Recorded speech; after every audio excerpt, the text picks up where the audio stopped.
So here's the metal I'm going to be using to modify my swing arm. So this is 1.5 inch square metal tubing, 1/8 inch thick. The shortest piece is like 24 inches and the longest piece is like 33, 34 inches. I'll have plenty enough to modify my swing arm. I also got these 5 4-inch squares, and they're about 1/8 inch thick also. I'm going to be cutting these into triangles for gussets that I need while I modify. All of this metal was 16 bucks at a local metal shop. It was all laying around as scrap, and he charged me for the weight of the metal. So I was happy to pick that up for 16 bucks. So here are the wheels I'll be using initially. These are the ones that came with the Yerfdog 20 by 10 by 8. The tread was still good, so I wasn't going to spend any more money buying bigger knobby tires. All I did is replace the rims with these are 4-inch center lug nuts, 4-inch holes on center. I picked up 4 of them off OfferUp for 50 bucks. They had these bald golf cart tires. They were originally on a golf cart, so 50 bucks. I was really happy to find that too. Okay, I got the rear support in place. Welding will be next.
Ugh.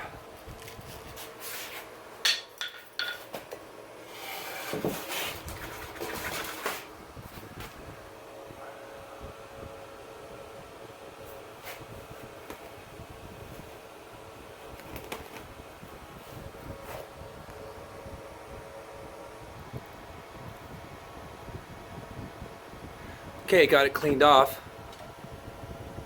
Not bad for an amateur, I'd say.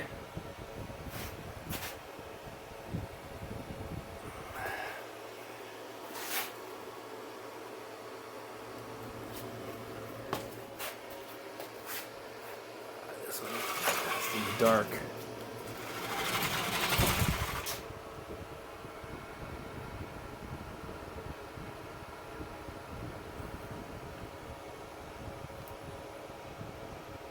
Okay, so here's the welding. Actually, I think I did a better job on this side. Some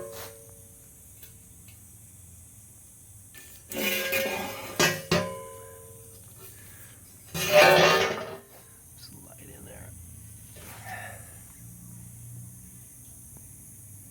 Not bad. It'll keep it together.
This is the underneath of the swing arm of my Spiderbox. So I've added a center bearing to the axle, and I needed a way to support it. There was a 2-inch gap between the engine plate and the bearing hanger, so I just cut a 1/2-inch sliver from my 1.5-inch square tubing, and I'm going to weld them together and then weld everything in place.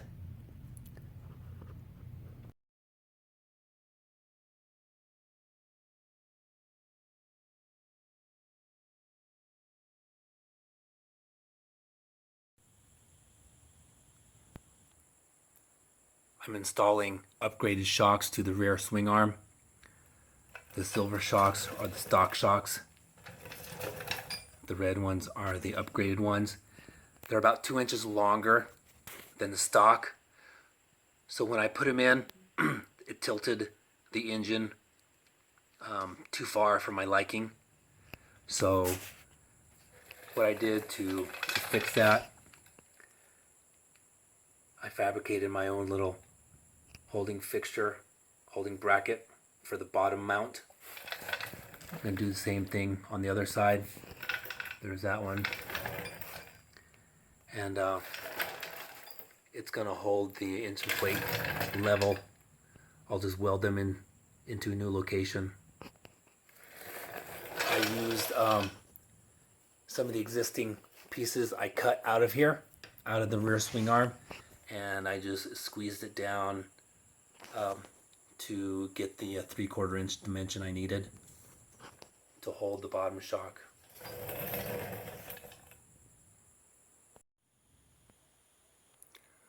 Lower shock supports welded on.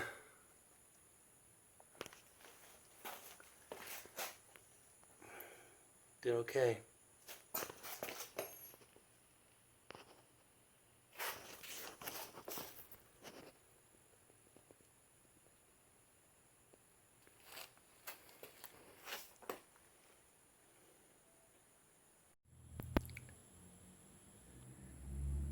Here's the swing arm modification for the Spiderbox.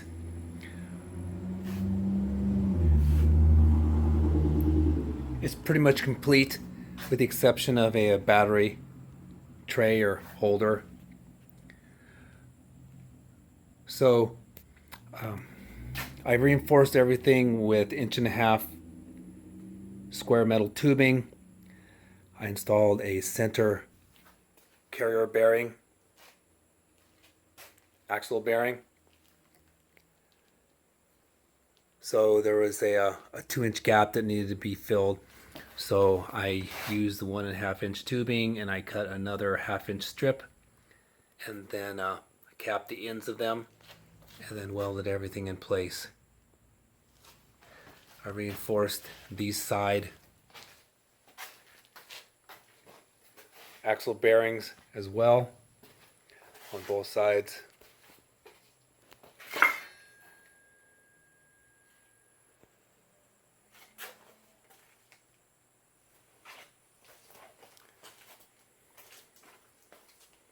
.60 sprocket. This is the stock disc brake, rear disc brake. So next thing I've got to obviously clean it off and get it primered and painted.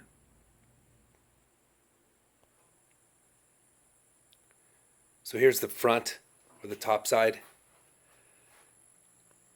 All that is the engine plate.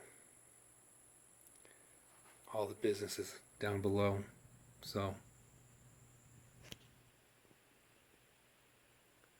finally got it done.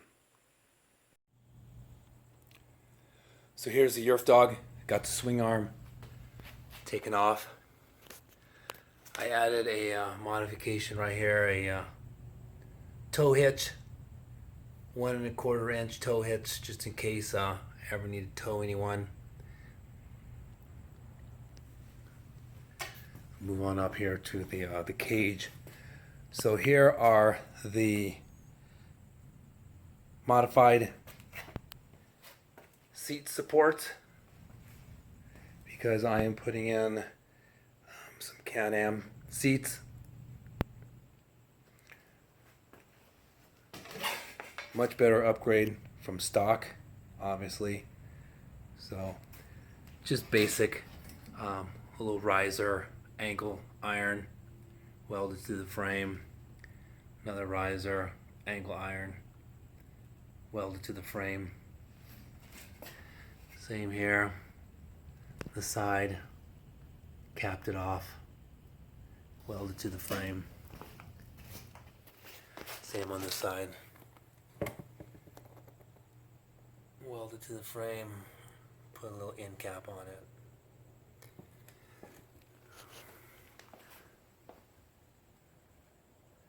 Nothing major, but it's going to hold the seats just fine.